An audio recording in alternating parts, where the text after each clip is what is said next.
Alhamdulillah, Alhamdulillah wa kafa, wassalatu wassalamu ala rasulihil huda, sayyidina wa maulana Muhammadin al-Mustafa. Ashhadu an la ilaha illallah, khaliqul asya'i al-malikul haqqul mubin, wa ashhadu anna Muhammadan rasulullah, khairul anbiya sadiqul wa'dil amin. أما بعد فيا عباد الله أوصيني وإياكم بتقوى الله وطاعته فقد فاز المتقون. Ayahanda ibunda, segenap pengurus Masjid Al-Huda, kaum muslimin wal muslimat rahimakumullah. Semoga Allah Subhanahu wa taala selalu memberikan keberkahan kepada kita. Dan mudah-mudahan berkumpulnya kita hari ini Allah berikan keberkahan dalam rangka mencoba mencari ridho Allah Subhanahu wa taala. Dan mudah-mudahan sebagaimana Allah Subhanahu wa taala pun menyampaikan inna Qur'anal fajri kana mashhuda. Sesungguhnya yang namanya waktu subuh itu disaksikan. Para malaikat hari ini menyaksikan kita semua, dan mudah-mudahan apa yang kita lakukan hari ini dicatat sebagai amal kebaikan dalam rangka ibtigha'an mardatillah, dalam rangka mencari ridho Allah Subhanahu wa taala. Ayahanda ibunda sekalian, kaum muslimin wal muslimat rahimakumullah, tidak henti ittiba'an wa ittida'an bi sunnati Nabi sallallahu alaihi wasallam, mengikuti apa yang selalu dilakukan oleh Nabi sallallahu alaihi wasallam dalam setiap ta'limnya, dalam setiap kesempatan ta'limnya. Nabi selalu menyampaikan untuk menuju ajakan takwa kepada Allah Subhanahu wa taala. Mudah-mudahan datangnya kita subuh-subuh hari ini, yang seharusnya masih enak kita berada di dalam selimut, ya Bu, lebih enak di dalam selimut, adem-adem gimana gitu kan. Mudah-mudahan kita semua hadir kali ini untuk menunjukkan nilai iman kita. Selalu saya sampaikan, kita jangan puas sebagai seorang yang muslim karena tahapan kita baru sampai kepada menerima Allah Tuhan, Muhammad utusannya, dan Islam sebagai sebuah syariat, Islam sebagai sebuah tuntunan. Baru nanti kita harus masuk kepada mukmin, percaya, yakin. Apa yang kita terima melalui berita bahwa asyhadu an la ilaha illallah wa asyhadu anna Muhammadan Rasulullah, itu ialah sebuah kalimat sebagai pemampar dalam hati, dan itu yang harus kita tunjukkan dalam kegiatan. Maka kita belum sampai kepada mukmin seorang, belum sampai kepada seorang mukmin sampai dia menuju pada mukmin. Dan itulah yang selalu kami sampaikan, sehingga pada akhirnya mazhab Syafi'iyah membuat satu kesimpulan bahwa seorang khatib Jumat yang tidak mengajak pada ketakwaan, maka khutbahnya tidak sah. Walaupun ada mazhab lain yang mengatakan diperbolehkan, namun Syafi'iyah secara umum mengatakan tidak sah, dan itu menjadi bagian dari khutbah. Iktida'an ittiba'an bi sunnati Nabi sallallahu alaihi wasallam. Karena takwa ini penting. Selalu dalam ungkapan yang sangat singkat saya menyampaikan, ketika kita beriman, maka yang harus kita tunjukkan ialah nilai. Selalu ada analogi yang sering saya sampaikan, ini selalu saya ulang-ulang, mudah-mudahan ini merupakan penasehat diri pribadi dan kita semua. Seorang dikatakan membeli mobil kalau mobilnya sudah ada. Bapak percaya nggak saya beli Ferrari? Pak, mau yakin? Kenapa mobilnya belum ada kalau saya mau Ferrari? Baru orang percaya. Artinya keyakinan bisa ditunjukkan dengan perbuatan. Seorang yang yakin dengan Allah, dia harus menunjukkan nilai percayanya kepada Allah Subhanahu wa taala. Dan ayahanda sekalian, kaum muslimin wal muslimat rahimakumullah, dalam kesempatan kali ini insya Allah kita akan mencoba melihat dan mencoba kembali berinteraksi dengan Al-Quran. Makanya salah satu yang menjadi ilmu dalam Quran itu dinamakan dengan qasasul Quran. kisah-kisah dalam Al-Quran. Dan ayahnya kalau seandainya melihat Al-Quran lebih dari sepertiga isi Quran, itu ialah berisi tentang kisah-kisah. Tapi kita dikejutkan, ada salah seorang liberal, doktor, mengatakan bahwa Injil itu lebih rumit ceritanya. Injil itu lebih rumit ceritanya, lebih lengkap, sedangkan Quran tidak. Nah, ini orang nggak tahu itu Quran. Al-Quran berisi tentang sejarah, namun Quran bukan kitab sejarah. Kalau kita mau melihat apa yang ada dalam sejarah tersebut, maka lihat kepada kitab sejarah. Quran hadir menyertakan sejarah, bukan hanya menceritakan. Ayo sekalian, kalau kita melihat ini contoh saja, setiap kita mungkin punya beribu-ribu kisah. Mungkin dalam satu hari ini saya punya 10 kisah misalnya. Ya kan, bangun mulai yang kesiangan, terus sama kepala pusing, anak mulai ribut, kan itu kisah semua kan? Dan kisah demi kisah yang ada itu Allah pilihkan cuma sebagian yang Allah ceritakan di dalam Al-Quran. Bahkan kalau kita melihat Nabi dan Rasul saja, Nabi itu ada sekitar 126.000.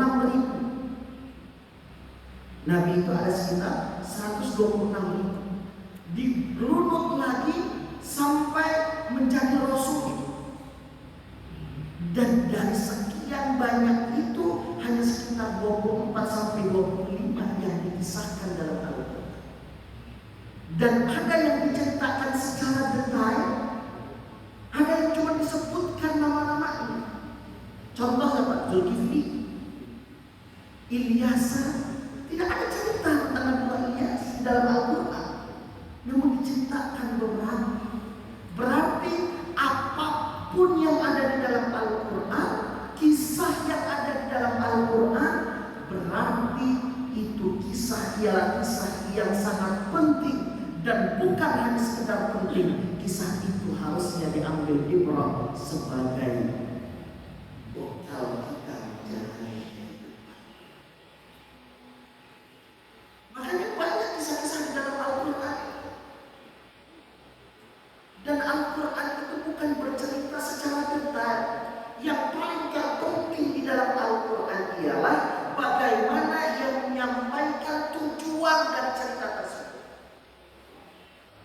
Contoh ya, misalkan begini, saya bercerita, kalau seandainya anak ibu mau menghafal Quran, datang ke satu tempat yang bagus, tempatnya bagus, nyaman, gurunya mumpuni, dan paham tentang Quran, kalau bisa hafal Quran. Itu ceritanya. Tiba-tiba jamaah ada yang bertanya, Ustaz mau nanya, Ustaznya ganteng apa enggak? Nyambung gak kira-kira pertanyaan? Berarti Al-Quran tidak menceritakan secara detail, karena yang diinginkan Quran ialah menyampaikan tujuan dan cerita tersebut. Dia tidak disampaikan apakah misalkan kita mau ngomong dengan Qabil dan Habil misalkan yang hari ini insya Allah kita akan bahas. Sekarang pertanyaannya, ada nggak dalam Quran kalimat Qabil dan Habil? Bahkan hadis pun tidak ada. Kita tahu dari mana Qabil dan Habil. Nah, Quran karena yang diinginkan Quran bukan menceritakan tentang Qabil dan Habil, namun yang diinginkan Quran ialah menyampaikan sebuah peristiwa pertama. Sebuah peristiwa pertama yang ini merupakan sebuah wanti-wanti setiap manusia untuk menjauhi apa yang dilakukan oleh kaum. Silakan kalau yang punya Quran buka surah Al-Maidah ayat yang 27 sampai 32.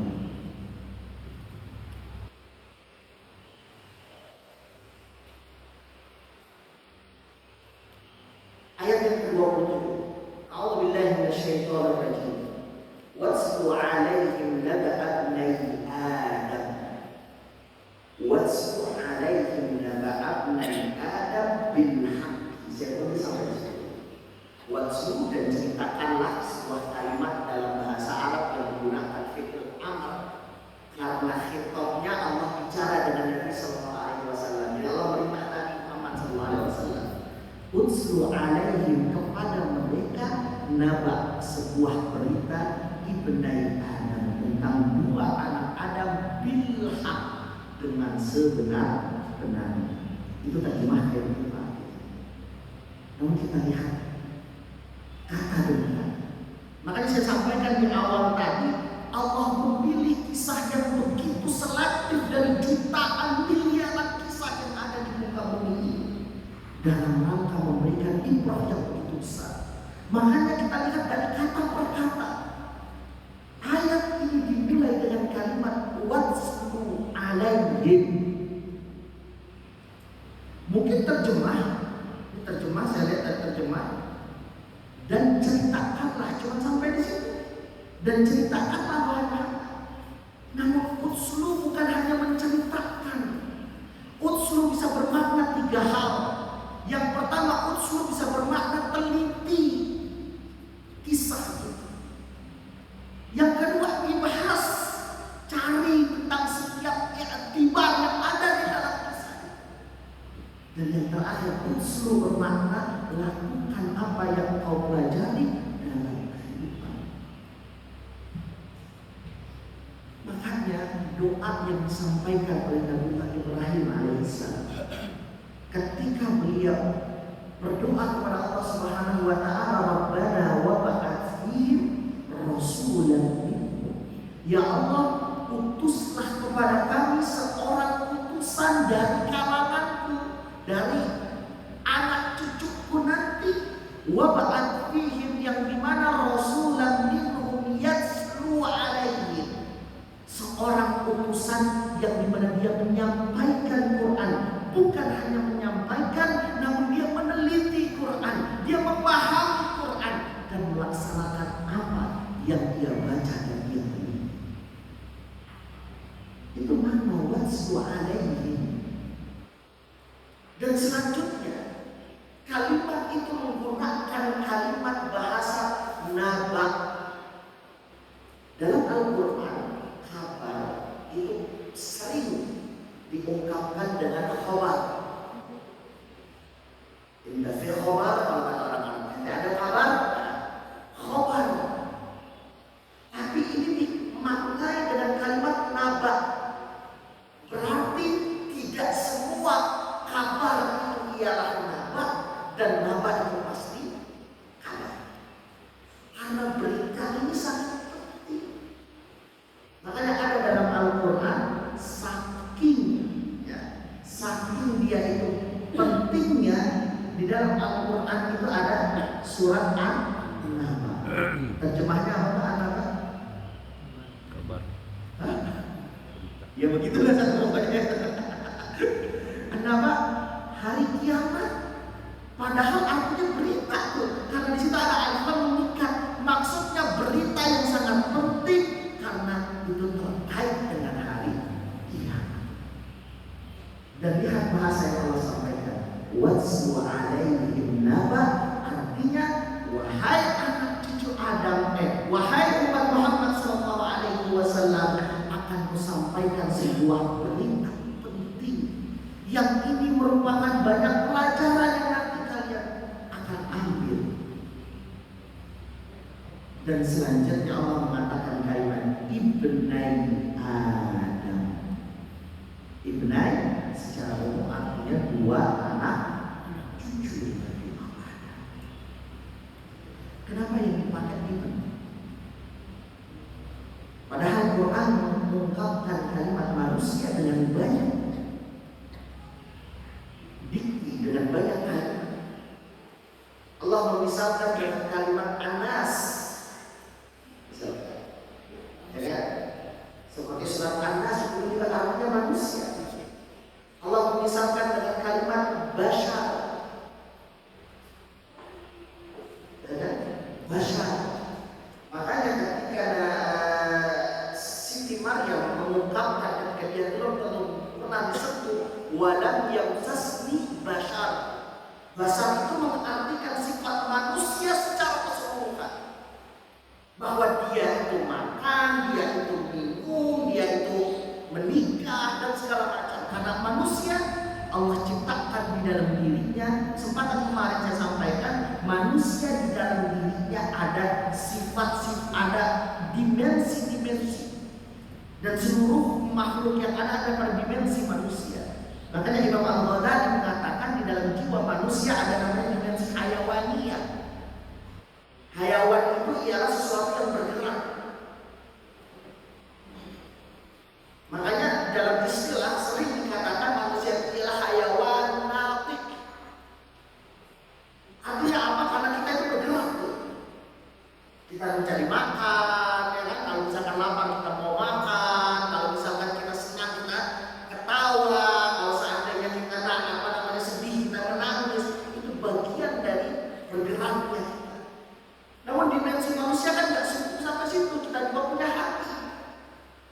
Itulah yang menyebabkan kenapa Nabiullah Adam, maksud saya menyebabkan para malaikat saat itu langsung yakin bahwa memang yang cocok menjadi khalifah itu manusia, karena manusia punya nafsu, punya gerak, sedangkan malaikat tidak harus berikan itu semua. Dia hanya yati Allah wa la ya'sunallah wa ya'tiyuna ma amarahum, bahwa dia tidak pernah sedikit pun bermaksiat kepada Allah dan dia selalu taat dari apapun yang Allah perintahkan kepada. Nah, manusia itu punya daya untuk gerak. Nah, makanya bashar itu ialah kalimat yang menandakan manusia secara utuh. Ada lagi Allah menetapkan dengan insan. Insan, manusia itu ialah sifatnya itu banyak. Dan lihat, ini Quran subhanallah. Kalau ada insan masuk ada alif lam di dalamnya, biasanya itu menunjukkan kelemahan-kelemahan yang ada pada manusia. Khuliqal insana halu'a. Allah menciptakan manusia itu halu. Halu itu resah.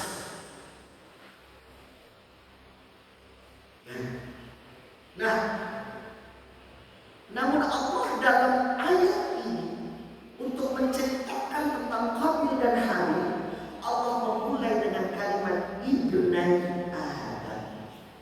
Artinya dua anak Adam. Seakan-akan Allah ingin menyampaikan peristiwa yang terjadi kepada dua anak Adam bukan hanya sekedar peristiwa biasa, namun peristiwa ini bisa terjadi kepada siapapun yang mengaku anak. Bukankah sampai sekarang terus terjadi pembunuhan demi pembunuhan? Sampai hari ini terus terjadi. Makanya kisah ini itu harus memberikan gambaran kepada setiap orang yang mengaku anak-anak. Dan kalau ada yang mengaku anak-anak, ada yang mengaku anak-anak. Nah itu begini dari kabur saya. Ya. Artinya bahwa kita mengambil ibrah dari peristiwa yang akan terjadi ini agar tidak terjadi apa yang dilakukan oleh Qabil terhadap Habil. Nah, ini kita masuk dulu. Sebelum kita masuk ke cerita, kita lihat tokoh-tokohnya. Hari ini cuma ada berapa orang sih? Ketika peristiwa ini cuma ada berapa orang? Cuma ada 6 orang. Cuma ada 6 orang. Nabiullah Adam, Siti Hawa, Qabil dan kembarannya Ikrimah, Habil dan kembarannya Laban. 6 orang. Kita lihat sama. Nabiullah Adam dan Siti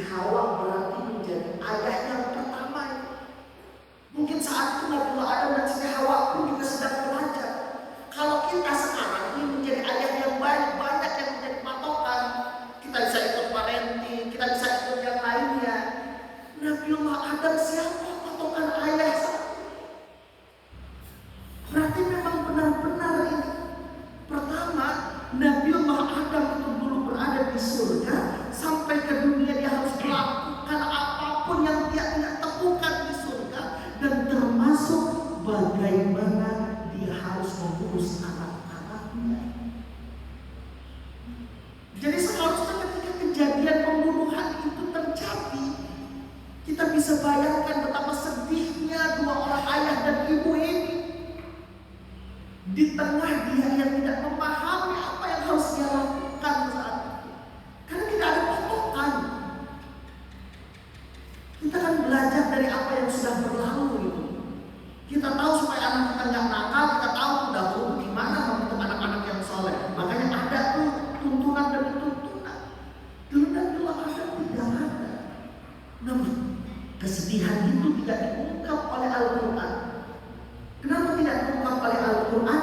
Karena Allah tidak ingin menyampaikan sesuatu yang terkait dengan kesedihan Adam dan Hawa.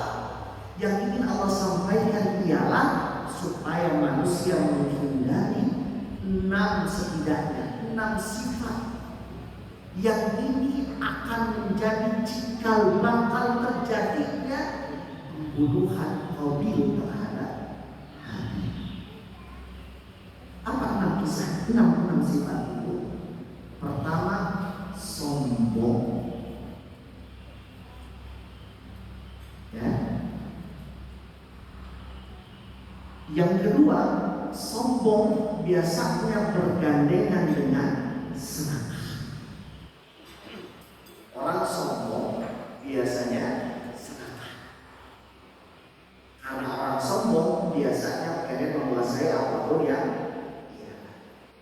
Dan yang kedua, pelit dan gigil. Ya, pelit atau gigil. Dan yang ketiga, dendam dan menunggu. Ternyata ayah dari sekali. Makanya kalau kita bisa melihat ini, kisah Qabil dan Habil itu ada beberapa episode. Setidaknya ada 6 episode. Peristiwa di mana setan mengganggu Qabil. Yang kedua, peristiwa ketika respon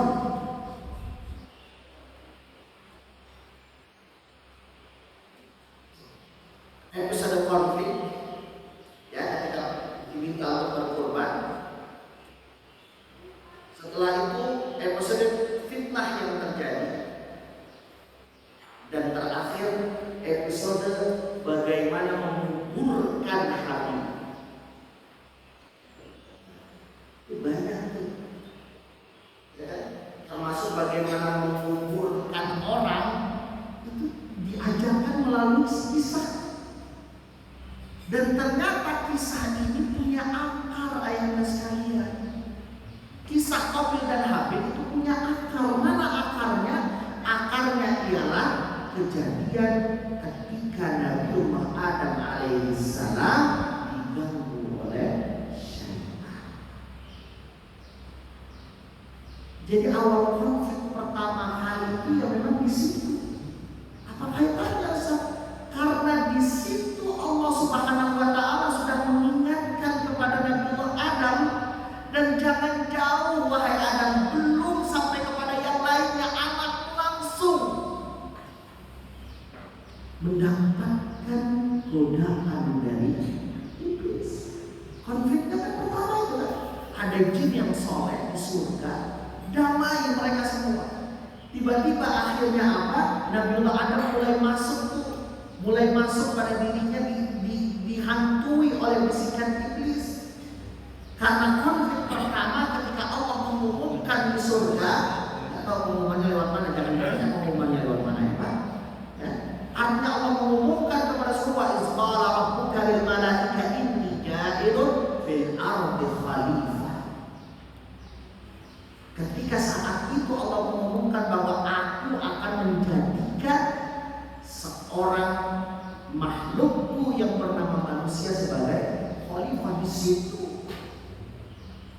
Dan saat itu Nabi Adam juga mulai masuk dalam dirinya. Masuk apa? Masuk bahwa dia ingin kekal di surga. Sehingga bisikan dan ajakan tawaran untuk memakan buah yang akhirnya menuju khuld. Nah, jadi nggak ada buah khuld. Belum pernah ditemukan buah khuld.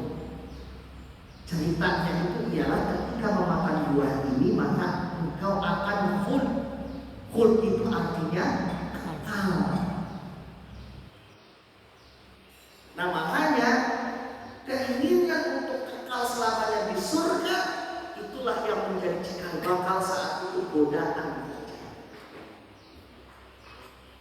Makanya selalu saya sampaikan, Nabiullah Adam bisa jadi tidak diusir dari surga. Nabiullah Adam melakukan kesalahan, ya melakukan kesalahan.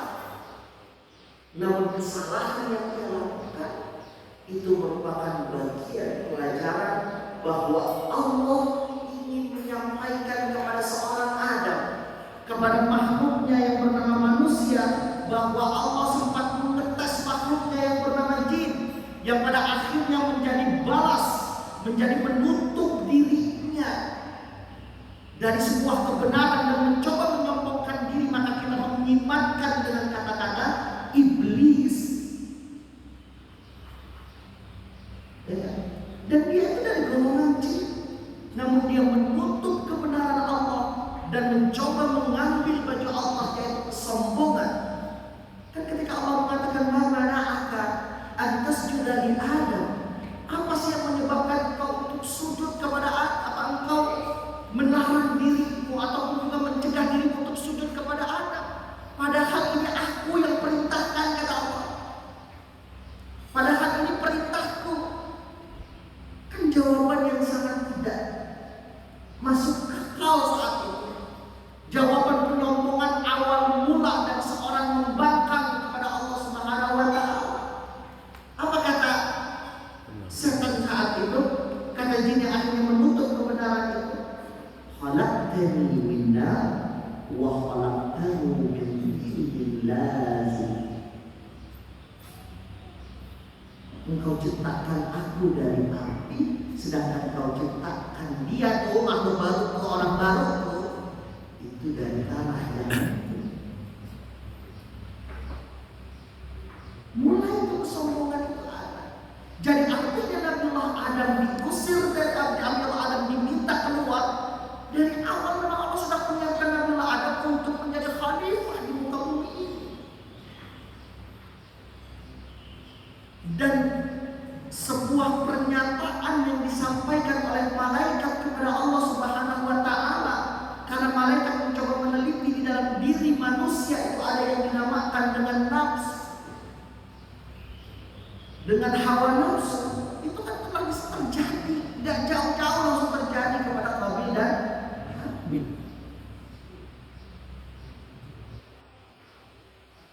Maka saat itu seakan-akan Allah ingin menyampaikan, wahai anak cucu Adam, bersiaplah engkau.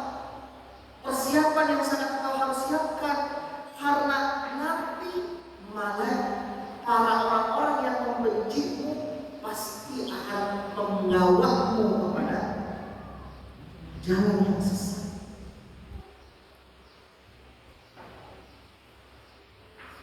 Ada sebuah pernyataan yang langsung disampaikan oleh Allah Subhanahu wa Ta'ala ketika saat itu iblis meminta kepada Allah, la in akhartani ila yaumil qiyamah, kalau kau biarkan aku sedikit saja, kau biarkan aku sedikit saja untuk bisa jauh dari hari kiamat.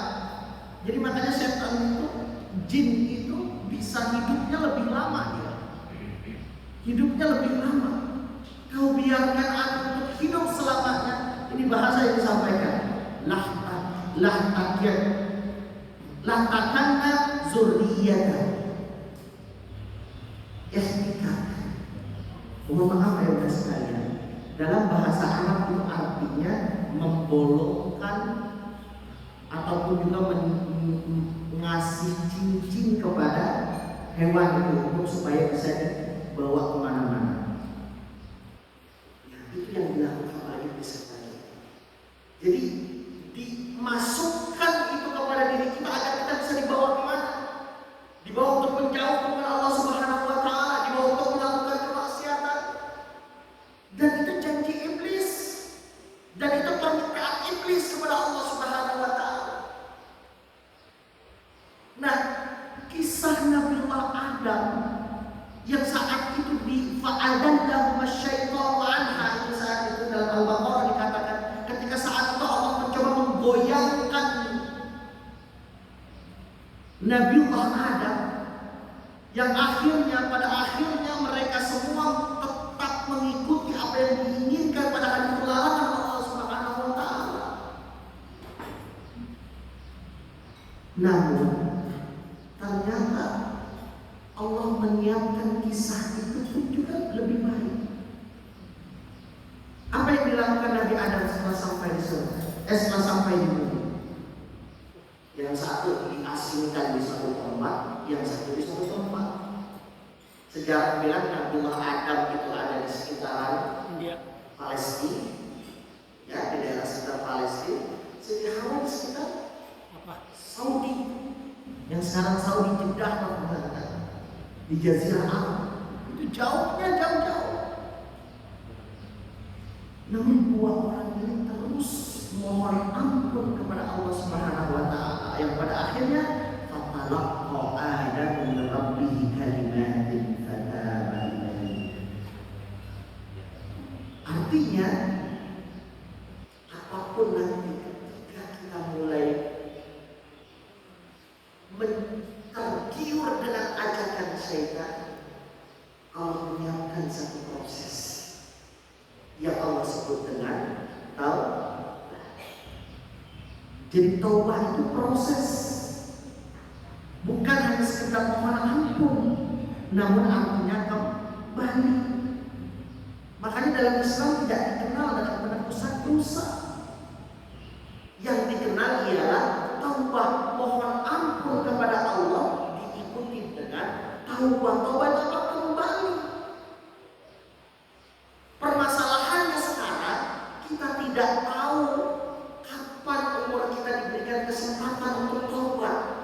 Mungkin kalau seandainya kita tahu kapan kita akan meninggal, ya udahlah, misalkan di umur 40 nanti, di hari ini saya akan meninggal. Umur 39 udah maksiat aja, yang penting nanti taubatnya di umur 40. Sayangnya nggak ada yang tahu. Maka diminta kita untuk terus menjauhi dosa-dosa, menjauhi maksiat.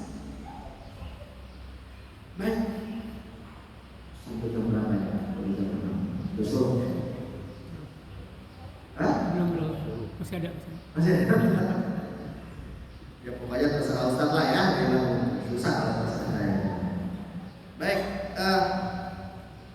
kita lanjutkan kisahnya. Sedikit saya masuk saja di ayat yang ke-27. Nanti kita akan berhenti di ayat ini. Mudah-mudahan di kesempatan yang lain kita akan menyambung tentang kisah-kisah Qabil dan Habil. Izqarraba qurbanan, ketika saat itu Allah meminta kepada anak-anaknya ini untuk memberikan kurban.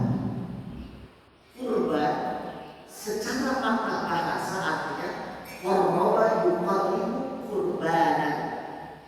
Qarraba artinya mendekat. Jadi tujuan memanikan sesuatu itu ialah mendekatkan diri kepada Allah Subhanahu wa taala.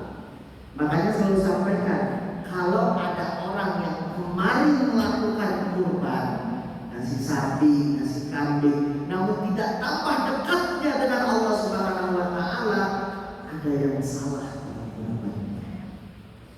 Kasihan cuma sapinya aja yang meninggal, namun jiwa hayawan yang ada pada dirinya itu belum bersih. Makanya Nabi kan memerintahkannya, memintanya ketika ada pemotongan, kita kan diminta untuk melihat. Karena yang diinginkan ialah ketika kita melihat, kita benar-benar menyampaikan dalam hati bahwa kita ingin menyembelih sisi hewan yang ada pada diri kita. Nah, saat itu Qabil dan Habil, ketika mereka semua sudah dewasa, Nabiullah Adam meminta kepada mereka untuk mendekat kepada Allah Subhanahu wa taala dengan cara memberikan sesuatu. Ya, izqarraba qurbana. Allah ingin lihat nih dua anak Adam yang sudah dewasa, dua anak Adam yang saat itu sudah mampu melakukan hal-hal yang terkait dengan urusan dunia. Dia sudah bisa bekerja, dia sudah bisa mencari makan. Allah minta melalui ayatnya untuk memberikan sesuatu. Namun sayangnya dari apa yang diberikan oleh dua anak Adam tersebut, fatuqbila min ahadihima wa lam yataqabbal minal akhar. Satunya diterima, yang lainnya tidak. Kenapa demikian? Karena yang dilihat dalam memberikan sesuatu itu bukan sesuatu, namun dilihat bagaimana kita memberikan itu semua. Makanya kan bahasa yang disampaikan Habil ketika saat itu saudaranya ingin membunuhnya, Habil cuma mengatakan innama yataqabbalallahu minal muttaqin. Sesungguhnya Allah hanya menerima sesuatu ialah bukti dari ketakwaan. Nah, yang menjadi dasar ini ialah saat itu Qabil dan Habil itu kan ada seorang peternak, ada seorang petani. Si Qabil ini seorang peternak dan Habil seorang petani. Sayangnya dua-duanya ini ingin memberikan sesuatu yang terbaik. Sayangnya Qabil tidak memberikan itu, padahal kalau dilihat namanya hewan ternak dengan bahan tani yang lebih besar mana? Enak dong. Orang kalau ada nasi beras sama sapi, coba pilih mana? Pilih dua-duanya. Apa pilih sapi sama beras gitu ya? Pilih beras atau pilih sapi sama nasi bisa nyari sapi. Nah, biar bisa makan. Dan sayangnya Qabil tidak paham tentang itu. Dia justru malah menyampaikan dan memberikan satu. Ini tanda harus selesai atau mohon atau tanda harus selesai ya. Saya selesaikan sampai di sini sedikit ya. Jadi artinya Qabil hanya memberikan sesuatu yang tidak pantas, sedangkan Habil memberikan yang terbaik. Nah, karena Allah melihat itu semua, Allah kan tahu apa yang ada pada hati manusia. Dia paham bahwa Qabil memberikan sesuatu tidak ikhlas. Buktinya apa? Yang diberikannya pun juga bukan yang terbaik. Sedangkan Habil karena ini dalam rangka mencoba mendekatkan, kita kalau mau mendekat ke orang lain aja kita berikan yang terbaik ya. Kita mau dekatin siapapun yang memang kita butuh, kita kasih yang terbaik. Kalau kita mau sesuatu, misalkan kita mau jabatan apa, kita ke presiden, kita kasih sesuatu yang terbaik kepada presiden. Nah, ini kita ingin mendekat dengan Allah, dikasih sesuatu yang asal-asalan. Maka wajar ketika Allah menerima itu semua. Kalau Allah tidak menerima itu semua. Dan lihat, seorang Habil saat itu pun masih khawatir bahwa apa yang dia berikan itu akan diterima oleh Allah atau tidak. Namun Qabil sudah yakin bahwa Allah pasti akan diterima. Terkadang kita kan selalu begitu. Terkadang kita menganggap bahwa sholat kita itu sudah sholat yang terbaik sehingga pasti akan Allah terima. Yang pada akhirnya menyombongkan diri, menyimpangkan sebagai seorang yang muttaqin, menyimpangkan sebagai seorang yang bersih. Makanya Allah sindir wala tuzakku anfusakum wa a'lamu liman ittaqaa. Udah enggak usah menyimpangkan dirimu menjadi orang suci. Wa a'lamu, karena aku tahu Tuhanmu itu akan tahu liman ittaqaa, siapapun di antara kalian yang bertakwa. Berapa banyak di antara kita sekarang merasa bahwa paling baik. Ayah bunda sekalian, seorang Khalilullah Nabi Muhammad Adam alaihissalam dan Nabi Ibrahim alaihissalam, seorang kekasih Allah, seorang yang sangat dicintai oleh Allah, mendapatkan satu proyek besar. Proyeknya bukan main-main. Apa proyeknya? Meninggikan Ka'bah. Meninggikan Ka'bah. Itu proyek besar. Sudah jadi itu Ka'bah. Apa yang kami lakukan? Rabbana taqabbal minna innaka antas samiul alim. Wahai Allah, terimalah apa yang kami lakukan. Artinya seorang Nabi Allah Ibrahim pun juga masih khawatir. Seorang kekasih itu masih khawatir. Kita yang bukan apa-apa sudah yakin bahwa apa yang kita lakukan diterima oleh Allah Subhanahu wa Ta'ala. Maka kalimat Rabbana taqabbal minna itu yang pengharapan agar apa yang kita berikan itu diterima oleh Allah Subhanahu wa Ta'ala. Intinya bahwa ketika kita ingin memberikan sesuatu yang menjadi tujuan utamanya bagaimana sesuatu ini bisa mendekatkan kita kepada Allah Subhanahu wa Ta'ala. Ketika kita ingin sedekah, maka jadikan sedekahmu menjadi dekat dengan Allah. Kalau sedekahmu akhirnya menjauhkan dengan Allah, yang ada malah lebih menyombongkan diri, berarti ada yang salah dengan sedekah. Kalau seandainya kita haji, itu ia dalam rangka untuk bisa mendekat dengan Allah Subhanahu wa Ta'ala, maka yang menjadi pengajuan ialah yang mendekat. Kalau setelah haji justru malah kita akan sombong, berarti ada yang salah dengan haji.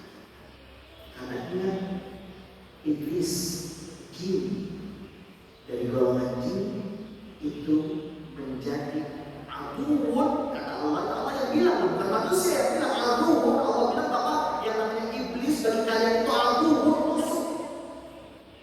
Bukan Ustaz yang bilang. Allah menyampaikan pada Quran bahwa iblis itu ialah aduun, musuh kalian yang sangat nyata. Kesalahannya cuma satu,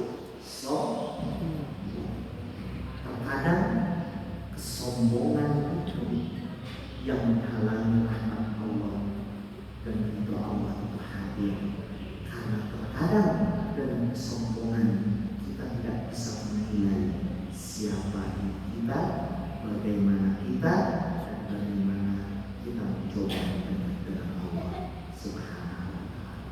Saya cukupkan sampai di sini. Mudah-mudahan insyaallah kita akan lanjutkan di pertemuan berikutnya. Ada apa?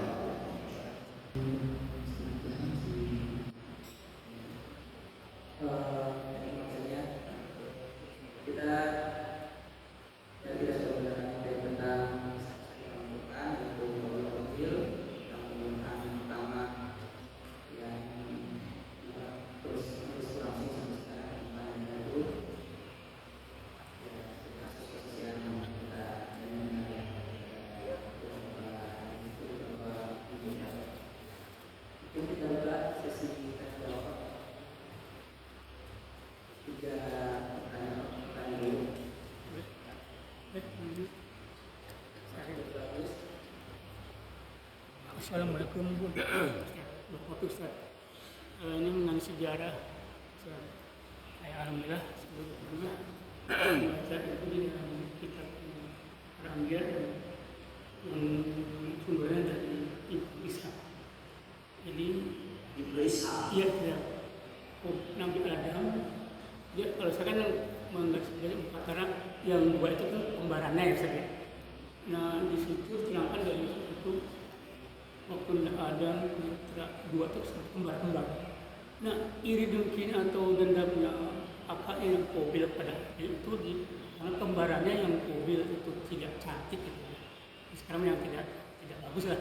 Kalau Habil cantik itu hanya itu karena inginnya punya Qabil itu dikawinkan ke adiknya karena tidak sesuai dengan keinginan Qabil itu. Pertama maka ada perubahan mengenai dari hewan dan ternak juga. Di sisi lainnya dia selalu pengennya yang jelek itu untuk dikorbankan, yang bagus tidak. Dengan Habil maka ditulah dibunuhnya Habil itu, saya baca zaman ini itu nah dia berusaha cara membunuh kan, karena disihir oleh iblis tadi dengan batu itu, dicontohkan batu. Nah waktu dikuburnya dia bertukar bertahun-tahun tidak bisa bagaimana mengkuburkannya itu.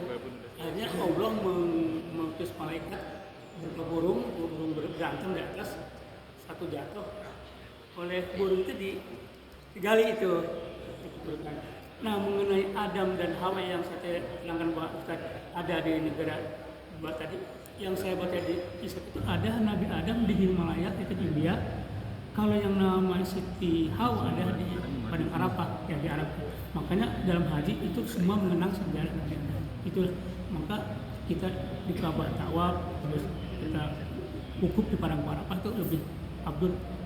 Yang haji kalau tidak wukuf di Arafah tidak haji. Nah, di sini yang kebenaran Al-Quran dijelaskan bahwa Al-Quran benar, jangan ragu-ragu bagi umat Islam. Ahkum birubika, ratakun mana menang kemarin kebenaran itu datang dengan ragu-ragu. Terima kasih Ustaz. Assalamualaikum. Ya.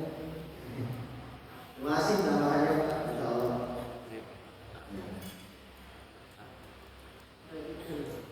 Silakan. Assalamualaikum Ustaz.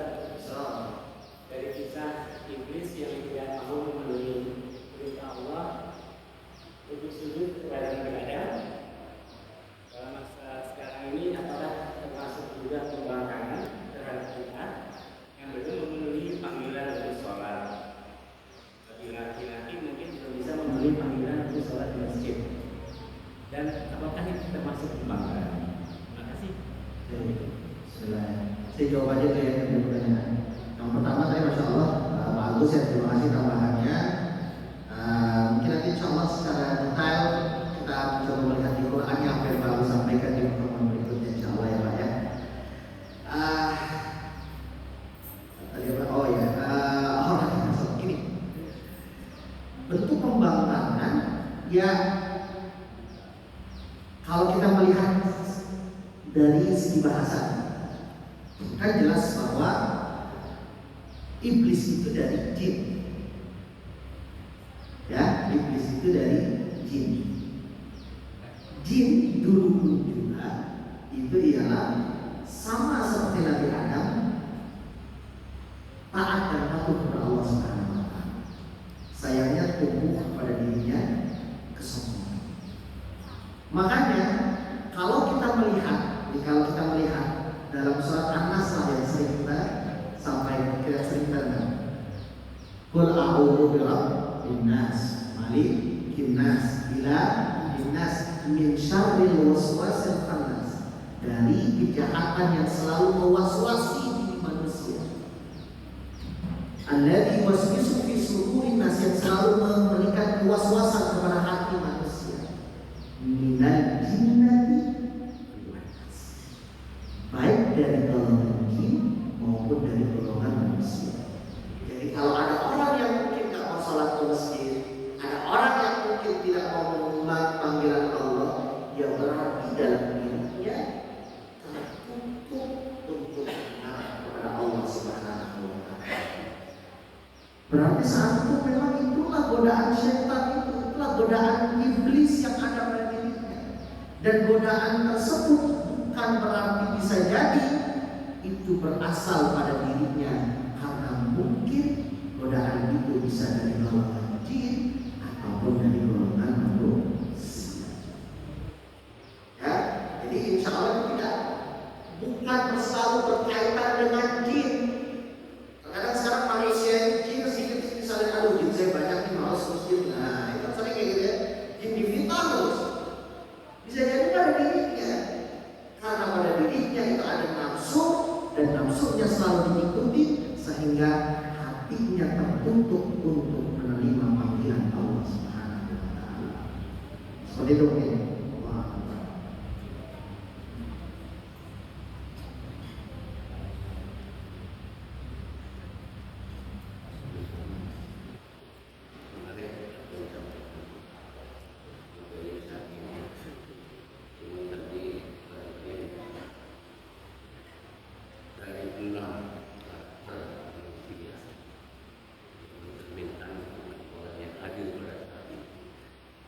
Baru disebut setelah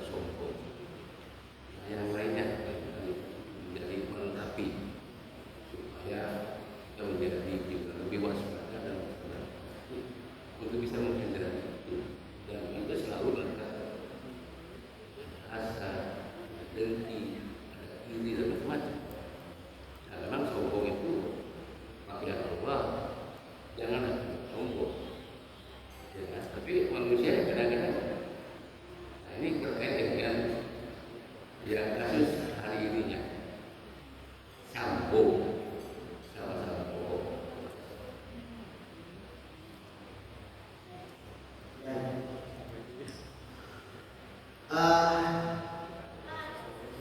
Yang jelaslah bahwa turunan-turunan dari sifat itu pasti akan ada. Baik dia memiliki kepada diri dan diri nantinya. Awal mulanya itu pasti sombong. Dengan karena dia merasa ingin selalu, maka akhirnya bermula dengki. Karena mungkin ternyata yang diterima adalah adiknya, bukan dia. Ya, seperti itu.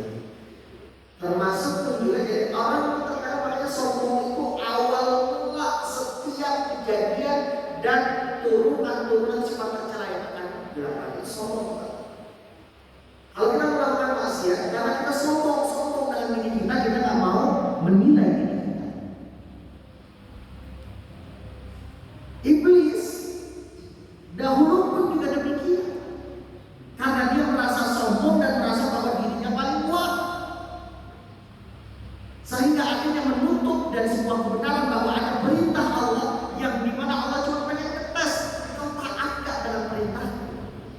Jangan artikan bahwa seakan-akan Allah benar meminta setiap makhluk untuk sujud kepada Adam. Bukan. Allah cuma ngetes. Jadi sombong itu awalnya, maksudnya nanti turun kepada sifat-sifat tercela yang lain. Gara-gara sombong, akhirnya dia dengki, dia mulai membunuh, dia mulai bingung, dan yang selanjutnya itulah awal mula. Makanya saya sampaikan, saya kan belum selesai tadi ya, belum selesai kepada konfliknya, ya kan, belum selesai tadi disampaikan tadi bahwa sedikit saja mungkin saya sampaikan bahwa ya sebetulnya standar apa sih? Kan disampaikan itu Qabil itu mirip karena saat itu ayah ibunya ingin menikahkan Qabil dengan kembarannya Habil dan Habil dengan kembarannya Qabil. Sedangkan dua kembaran ini yang satu cantik, yang satu kurang cantik. Sekarang saya tanya, pada zaman itu standar cantik siapa yang dinilai? Kalau sekarang kita gampang kan melihat lehernya seperti lehernya Nefertiti. Wah, itu leher yang sempurna. Matanya seperti mata Cleopatra. Ada standarnya. Makanya bisnis itu ngikutin ke sana. Dahulu siapa standarnya? Patokannya apa? Kok bisa gitu langsung berpikirnya cantik dan tidak cantik? Berarti kan ada hal lain. Apa dia? Sombong. Karena dia merasa bahwa itu yang baik. Jadi itu Pak. Kenapa saya sampaikan sombong? Karena sombong dari awal untuk bisa masuk kepada sikap-sikap pencerahan. Allah.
Sesungguhnya Allah itu menerima dari orang muttaqin. Seakan-akan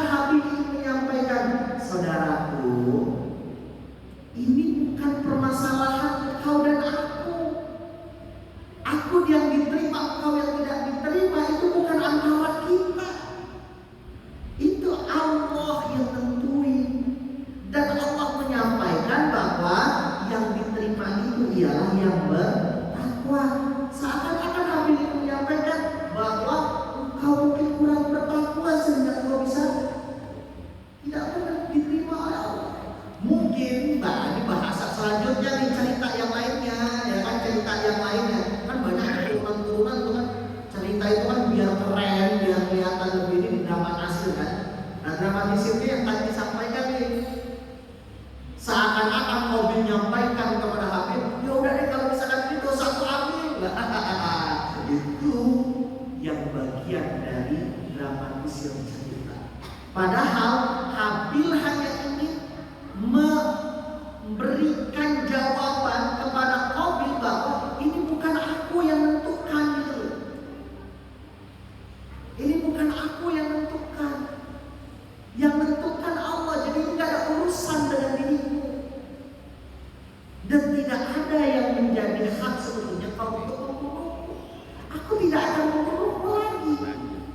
Dijawab dengan jawaban yang konteksnya mengalihkan kepada orang lain. Karena enak jadi selesai harusnya. Makanya saat itu Qabil itu sempat galau untuk masa dibunuh apa enggak. Namun sayangnya jiwa yang ada terbesit pada setan yang ada pada diri Qabil itu lebih dalam sehingga pada akhirnya memunculkan satu dari dan sombong tadi akhirnya masuk kepada sifat yang selanjutnya yaitu dendam dan amarah. Jadi tidak ada pengalihan bicara, tidak ada. La tabiru waziratu wisra ukhra. Tidak akan pernah mengalih. Seperti itu.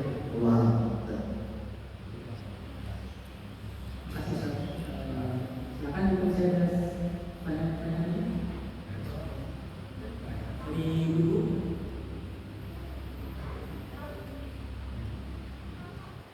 Ibu ada?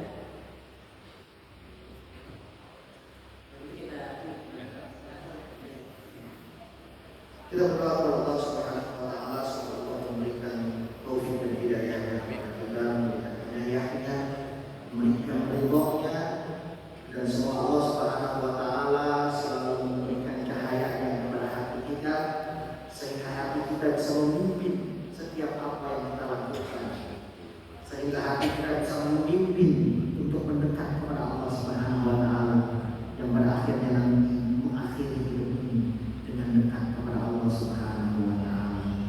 Ya hadirin Al-Fatihah.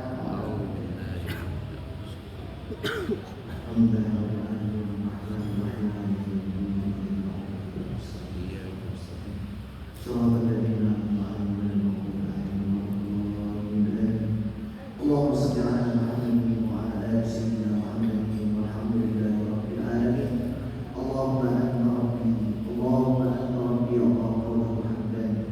La ilaha illa anta la tuhsa ya Allah. Khalaqtana wa nahnu abduka ya Allah. Engkau menciptakan kami dan kami ya hamba. Allahumma wa'adika istata'na ya Allah, kami berjanji kepada-Mu semampu kami ya Allah selalu taat kepada-Mu. Wa'adika istata'na wa na'udzu bika min syarri ma sana'na. Dan ya Allah kami mohon perlindungan dari ya Allah dari kejahatan yang mungkin kami lakukan dari tangan kami sendiri. Dan mudahnya bi'idzatika alayya wa a'udzu bika. Ya Allah, begitu banyak dosa yang telah ada pada diri kami ya Allah. Begitu banyak dosa yang telah ada pada diri kami ya Allah. Padahal nikmat-Mu begitu besar ya Rahman. Ya Allah, kami sadar akan dosa-dosa itu ya Allah. Maka faghfir lana ya Allah, maka ampunkan kami semua ya Allah. Faghfir lana al-aba ya Allah, maafkan kami sebagai seorang ayah. Mungkin belum terlalu baik kami mengatur rumah tangga kami ya Allah. Faghfir lana al-ummahat ya Allah, maafkan kami sebagai seorang ibu. Mungkin belum terlalu baik kami mengatur keluarga kami ya Allah. Faghfir lana al-awlad ya Allah, maafkan kami sebagai seorang anak yang mungkin terlalu banyak kata yang kami sampaikan kepada kedua orang tua kami ya Allah. Faghfir lana ya Allah, faghfir lana ya Allah, fa innahu la yaghfiru dzunuba illa anta. Karena tidak ada yang mampu maafkan kami kecuali Engkau ya Arhamar Rahimin. Allahumma anta rabbi la ilaha illa anta khalaqtana wa nahnu abduka wa nahnu ala ahdika wa ahdika istata'na na'udzu bika min syarri ma sana'na. ونعوذ بك منك علينا وعلى ذنوبنا واغفر لنا يا الله فإنه لا يغفر الذنوب إلا أنت. اللهم